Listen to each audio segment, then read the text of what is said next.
What's up, everybody? Welcome to ITG Daily, the show that brings you the hottest in gaming news. I'm Drew Bosley, that's Scott Savage, and you can join us at InsideTheGame.ca, YouTube at Inside the Game Official.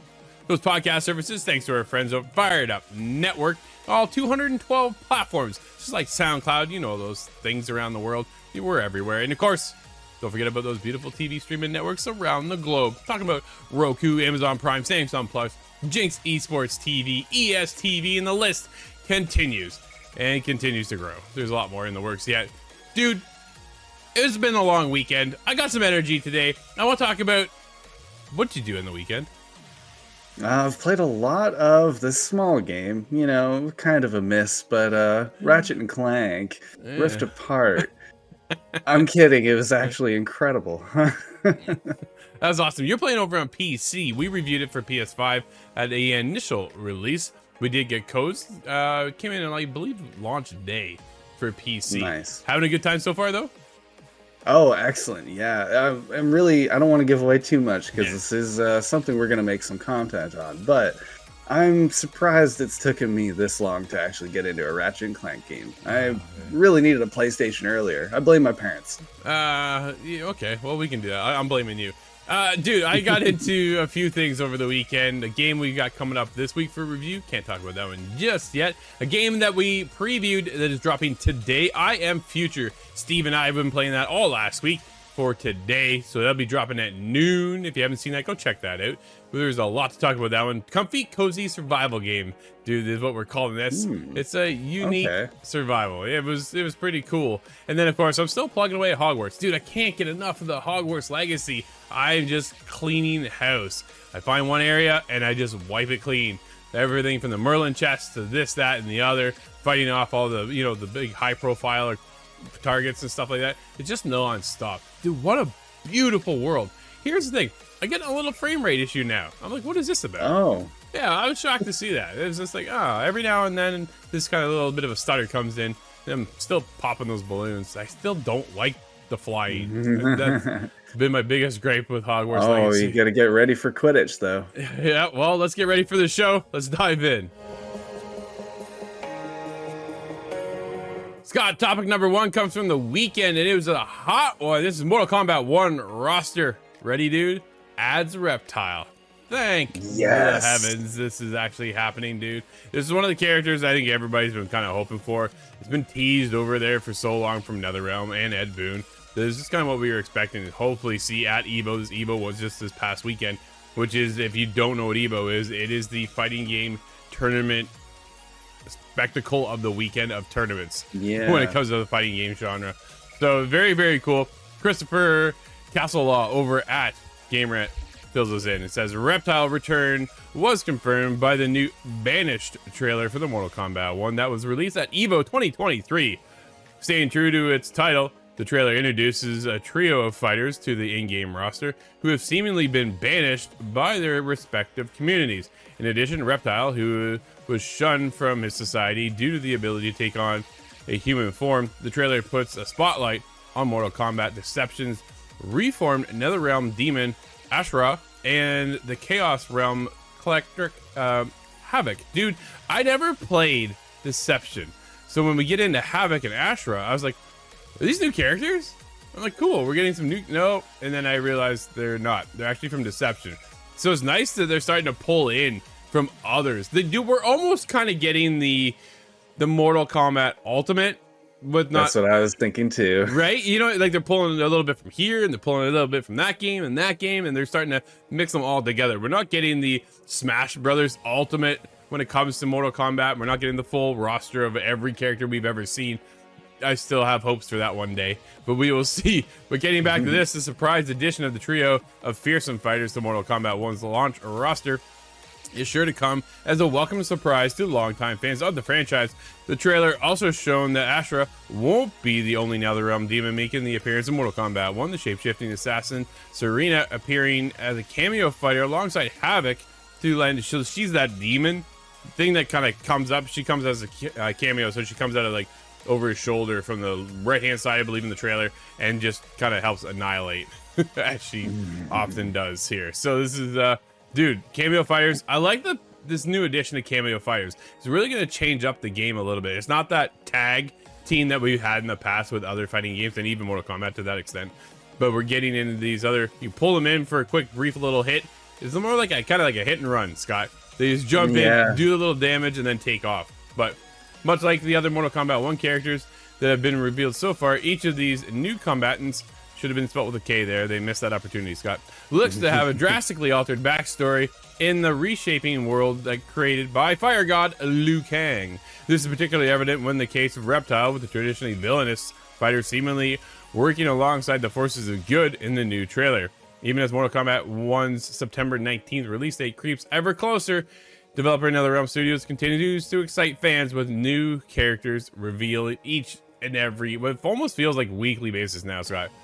But I know it's not the case, but well, dude, where are you with this? If we creep closer to this Smash Bros roster, how many people do we even have left to bring in now? Because there's seemingly a lot of, beyond Reptile, I can't think of anybody else that I really need to be there that was not already shown. So Reptile's a big deal. Yes. And I wasn't certain if they were going to go because of the whole rewrite of the story. Are they going to have him take the lizard form? Was he always a man? I didn't realize he was a lizard first and then a man, so I have to rewatch the movie and hope for hope for some hints in there. His shape shifting in mid combat is like, dude, that was incredible to see him. All of a sudden he's spitting acid, but he shifts like partway through his body transition and then just kind of spits it out, or he does that big bubble, like that's that iconic bubble that he always has, right? The orb floats across the screen and kind of just corners the opponent on the other side. But the way his whole body goes from human form to lizard, to part lizard, to back into human, I'm like, man, that animation alone, I was like, this is amazing. And of course, then they ended off with, dude, what a fatality coming out of a Reptile. It is. Dude, the more I watch, and this is, I often do this. I get a point where I'm like, yo, I'm going on media blackout. I don't want to see anymore. I can't get enough. Like, I cannot see enough Mortal Kombat stuff. I've always liked and loved the Mortal Kombat franchise. It's my go-to franchise for fighting games, hands down. And Mortal Kombat is one I followed for a long time, even though there's a couple I've missed in between, Deception being one of those. So when Havoc came up, I was like, who's this guy? But when we get into this, and then I came back on heavily in 10 and 11. I've got so many hours into 11. It's crazy. And then you get into with Mortal Kombat 1, I'm going, yo, I'm gonna surpass my hour count when it comes to MK11 and just get sucked into this world. The art style, the direction of the backgrounds, the way everything looks, I was like, yo, this feels, to me, Scott, this feels next gen fighting combats, right? Like, this is gonna be that next level, and it looks stunning. It is beautiful looking. It is gruesome. This is Mortal Kombat, and it's funny how there's so many fighting games. There's Street Fighter, Tekken 8 is making a return, right? We're getting Project L out of the Riot team, so they're coming into the genre now with fighting games.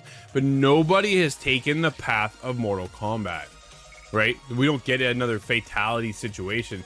We get these other art heavy styled interpretations of fighting games, but nothing when it comes to the realism look that Mortal Kombat has achieved over the years, and now with 1.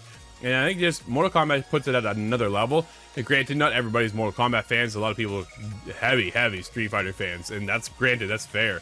But Mortal Kombat, for me, is just at this whole other level right now, and I can't wait for September 19th, dude. Oh, as it's moving closer, I think that this might be my mainline fighting game going forward. I want to hold hope for Soul Calibur, but it's not coming back. Not in this way. Yeah, that could be one to make a return, right? That was one that actually had weapons. It featured weapons, and it was the main star of the game when it came to that fighting genre. But with Mortal Kombat, again, like, they introduced weapons as well, but not like to that extent. That was your main objective, was to use your weapon, right, with Soul Calibur. So maybe one day they'll make a return, but it would be interesting to see if they do that. But right now, Mortal Kombat 1, sorry, is just at a whole other level right now. And the story, dude, I can't wait to find out more in the story itself. We get little snippets and little tie-ins of what to expect, and then this whole back to reality and starting fresh. really wasn't what I expected coming out with the next Mortal Kombat game at all. And now I'm really, really intrigued. A Reptile story. Dude, I often pick a character, which has been Scorpion, and it's been my main. After checking out Reptile, and I've tried Reptile in the past, he's always been just a little bit more slower to my like, a little bit heavier set. And the heavier characters, I don't, if you play fighting games, you'll kind of get my gist. But the heavier, slower style has never really been my style of fighting game. But my character for Reptile, this looks like, dude, I gotta try Reptile. The way he pulls out his tail and hooked on Milena, and then just thump back and forth, back and forth. This is gonna be a blast. I can't wait.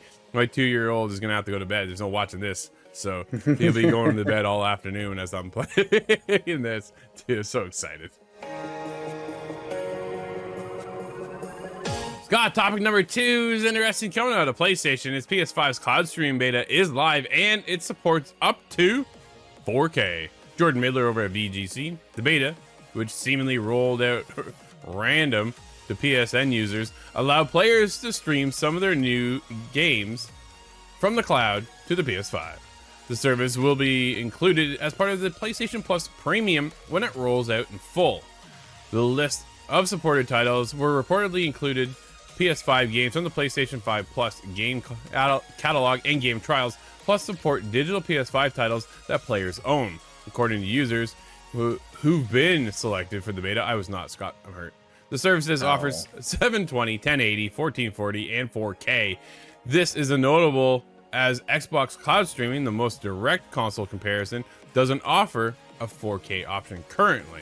Quote, when the future launches, cloud game streaming for supported PS5 titles will be available for use directly on the PS5 console, end quote, said Sony when the feature was revealed. Quote, that means as a premium member, it'll be easier to jump into your favorite games without downloading them first onto your PS5 console, end quote. It's added, as more games continue to launch on the PS5 console, we look forward to adding cloud streaming capability for PS5 titles in addition to the PS3, PS4, and classic titles that are already available for the premium members to stream. Scott, I just renewed my membership the other day. I'm back at the premium level. Actually, I always was. I just paid it. It's just, hey, your renewal's coming up. I'm like, yeah, you got me. Here you go. Cha-ching. Yeah, I'm looking at my Xbox One. It's November. I just took note of that yesterday. Yeah. Earlier this year, Sony Interactive Entertainment CEO Jim Ryan said PlayStation was gearing up to reveal, quote, aggressive plans, end quote, in the cloud gaming space. We observe mobility in gaming habits to be an increasingly important trend in the cloud will be fundamental to allowing us, or indeed anybody else, to exploit that trend. That's a man. I remember covering this at the time. That is such a weird phrase. Exploit that trend, man. I get what you're saying, but your choice of words kind of rubs me the wrong way. Just kind of sounds a little salty, perhaps, in Nintendo's direction. It sounds like a Jim Ryan comment. Quote, we do have some fairly interesting and quite aggressive plans to accelerate our initiatives in the space of cloud that will unfold over the course of the coming months, end quote. This is great to see. I do like PlayStation finally getting into this moment. They've been here for a while. Don't just harp on me and all of a sudden say it's not there. I know it's there, but now when we get into 4K too, they were able to step up. And I think, Scott, this is all leading to Project Q, that handheld streaming device, allowing us to go wherever we want, providing we have Wi-Fi to tap into our PS5. And if I don't even have to download the game anymore, granted, there's certain games I don't want to make sure it's always on my console, just because, like, you know what I mean? Yeah. Dude, like, there's just certain things you just have to have downloaded. But at other times, like, yo, I jumped into Mortal Kombat 11 the other day on the cloud on my Xbox. And dude, I was having a blast. Like, it worked. It was flawless. So we can get this now over the PlayStation side as well, and in 4K. Whew, dude, it's gonna be pretty. Yeah, you're really gonna be testing your internet capabilities. Yeah. Now, granted, this isn't gonna be for everybody, but it is a nice feature to see that they're getting there, right? And I wonder what they mean by aggressive plans. What else are they doing? Yeah. When you're talking about aggressive, are you talking about that Project Q? When's that coming, Scott? When you, like, nobody knows. Nobody knows when that's coming, but aggressive plans starting now with this beta. When's they're going to roll out to everybody else, we don't know. Project Q probably launching, if I had to guess, this holiday season. Like, that's what you can expect. They want to be able to, dude, nobody else is dropping hardware this year, right? Think about that. Yeah, nobody. That's true. So here's your opportunity. When you already have the PS5 out there, you have the PS5 Pro in discussion, right? Like, there's rumors of that now as well. They have their PSVR 2 unit out now. That's out in the wild. Still, I think it's doing okay. It's not, I don't think it's doing great. I have a couple games coming up on it, which I'm looking forward to playing. We'll talk more on that later. But there's those that are coming down the pipeline. But as of right now, dude, I'm not on my PSVR 2 every day. Do you think the PSVR 2 titles will be included in the cloud streaming, or is that a little bit too much data? That's I would expect that to be a lot of bandwidth. A little bit, right? Because you need the PS5 power to showcase some of those titles, right? So there's when you talk about Horizon Call of the Mountain, it houses that power of the PS5 to be able to pump into your eyeballs on your PSVR 2. So I think it requires it to actually be downloaded. To be able to stream it, though, Scott, would be super helpful, because right now my PS5 is getting full of games. And so if I can just, instead of download another game, I just stream it, that's super, super helpful. And it just makes life easy. This is when we talked about Stadia. Dude, it still baffles my mind that Stadia's gone. I can't believe it, because everybody's now getting into this cloud streaming situation. Like, yeah, Stadia had this. The problem is they didn't have any developers who were just doing exclusives. They didn't have any in-house developers that were ready to go at launch. So there's no reason for anybody to jump over. And here we are now, Xbox already on the cloud, PlayStation already on the cloud, now looking to introduce 4K. It's like, man, oh man, you guys had it. You started it, and now you're just gone. Just so weird. It's your turn, Nintendo. Okay, so this is when we're starting to see a bunch of these other titles too make their way over to Nintendo, and you go, how's that gonna run? It's gotta run on the cloud, Scott. Which then makes me think, when next year, as the Switch 2, Super Switch, or whatever we call it, is coming out, that's what they're going to be doing. Is they're going to be streaming, or is it going to be actually up to the PS5 level when it comes to the conversation and for power and stuff like that? I don't see that, because it's Nintendo. Nintendo never really cares about power. They care about making sure the game platform is what they feel hits their audience. And, well, we've all seen the Switch numbers. So. Yeah, trends, we like to think trends are changing, but Nintendo will never die. No, Nintendo goes to their own drum, right? That's their own beat to the drum, and that's just kind of how it is. But I don't know. I'm excited. I want in on this this beta, and I want to test this out, because I could definitely do some cloud streaming for my PlayStation. I'm still working on Hogwarts right now, so I use remote play as it is. So for the most part, it works pretty well, but there's definitely some stutters in there. So I want to see what this program looks like. Scott, this is topic number 3 is a weird one. I didn't see this one coming in at all, but Devolver Digital moves a slate of releases to next year. Jeffrey Russo over GamesIndustry.biz. Devolver Digital has announced that a number of games planned for 2023 will be moved into next year. The announcement was made during the publisher's, you ready for this? Devolver Delayed Showcase. Oh man. Not a positive note to start on. No, not at all. It's like, that's disappointing. Here, let me show you a bunch of games you're not going to play this year. 2024's release schedule for the company will now include the following: The Plucky Squire, Stick It to the Stick Man, Skate Story, Anger Foot, and Pepper Grinder. The publisher show also said that its other releases, such as Gunbrella and Wizard with a Gun, are still poised to launch this year. So we're getting a couple things out of Devolver, but dude, what a unique company. I'm telling you, nobody does a showcase for a delayed showcase. Well, and the titles, all their titles are silly. I like the naming convention here. I know. Angerfoot delayed. Oh, that's the one standout that I really want to see. Angerfoot being a play on Mighty Foot from Duke Nukem era, so I cannot wait for that game. I know a lot of people I will have to. We're looking for the Plucky Squire, and that one looked interesting. Very, very interested in that one. Gunbrella, I'm happy to see it's coming out this year, so I'm hoping to get our hands on that one. Love to get into that and see where that is. No release dates though. That's the other thing, right? As of right now, dude, games are just being pushed. It is getting now to that latter half of the year where it's okay, we are either in it or we're gone. And if the game's not ready, by all means, push it. Just delay that game, so that way when Plucky Squire does come out, or Angerfoot and the rest of them, that it does hit, right? It hits that sweet spot. And yeah, man, Devolver, what a company. I do appreciate who they are and what they do, right? They wear their heart on their sleeve, and they're not shy to say, hey, you know what? This is what we're doing now, and this is how it goes. So get ready for 2024 as some of these games are delayed, which is still has me excited to see what's coming out this year with Gunbrella and Wizard with a Gun. Have you seen that one, Scott? Wizard with a Gun? No, I remember seeing the title of it and thought to myself, that's kind of silly. Maybe that is something I like. It must be a Devolver Digital title. You're right. Wizard with a Gun actually looks pretty sick, so I'm looking forward to getting into these games. But yeah, again, right, games are tough, and if they're not ready, we've seen what happens when games launch and they're not ready. That's the last thing you want to do, is put that out anyways. And yeah, you won't make another game after that sometimes, depending on the size of your studio, right? You rely on making a solid game, and if you don't have the means to back it up, then you're just kind of out of the luck. And good luck next time. With all the releases happening this fall, into the holiday season, it makes a lot of sense to push it. You need that game to have enough space to see sunlight. Absolutely. And some of these games are going to need that right timing, right? The last thing, dude, there's so many games coming in September, and some of them we've seen that, hey, we're coming in September, and we go, why? Why are you doing that? Because you're not going to see the numbers if you push it out to even December, right?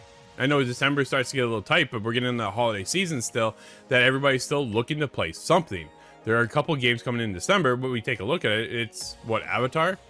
We got the new Avatar at Ubisoft. There might be a couple others, but at the end of the day, that is like your open opportunity now to start seeing some of these games. And then you moved in January, February. January is a little bit tight and a little finicky. I don't think we'll see too much in January. We don't normally see too much in January, but then February starts to pick back up again. But yeah, the last thing you want to do is start dropping it now. You need to drop it either right now, like right today kind of thing, or get ahead of Starfield, or next year. Yeah, or at the tail end, I would say, of October, November kind of thing. Get in that window. Yeah, you're going to be fighting with Call of Duty, but Call of Duty's there every year, and you can expect that, right? People are going to play Call of Duty, but they're also going to play other stuff. But yeah, when you take a look at, I was taking a look at our schedule for the show, and we're getting into September and October, and I rhymed off like 12 games we're looking at covering to make sure over those 2 months. 12 games, dude. That was just some of them, right? Not all of them. That was just something, okay, what are we going to have to kind of pick and choose at here and see what we can do. But yeah, we're getting into this review season is coming in hot. I know we're busy right now. There's a lot of things dropping right now, like the point where we planned out, we're already 3 weeks ahead, which is just nuts to think of. But yeah, it's an incredible time for gamers and everybody in the industry, really. Yeah, so yeah, if you can find the right time, make sure your game's polished, man, by all means, do the Devolver delayed showcase. Sick idea. Scott, we're coming off a long weekend, which means there's a couple new games out today. What are we going to be playing? We have Broforce on the Xbox One, X, and S. I'm very curious for that myself. WrestleQuest is on PC, Xbox One, XS, PlayStation 4 and 5, and the Switch. Tower of Fantasy comes to PlayStation 4 and 5, and Chickenoids Super Party, believe it or not, comes to PC. Man, what is that? Holy. I could not tell you. I don't know, man. Who makes up these titles? Until tomorrow, I'm Drew. That's Scott. We'll see you inside the game.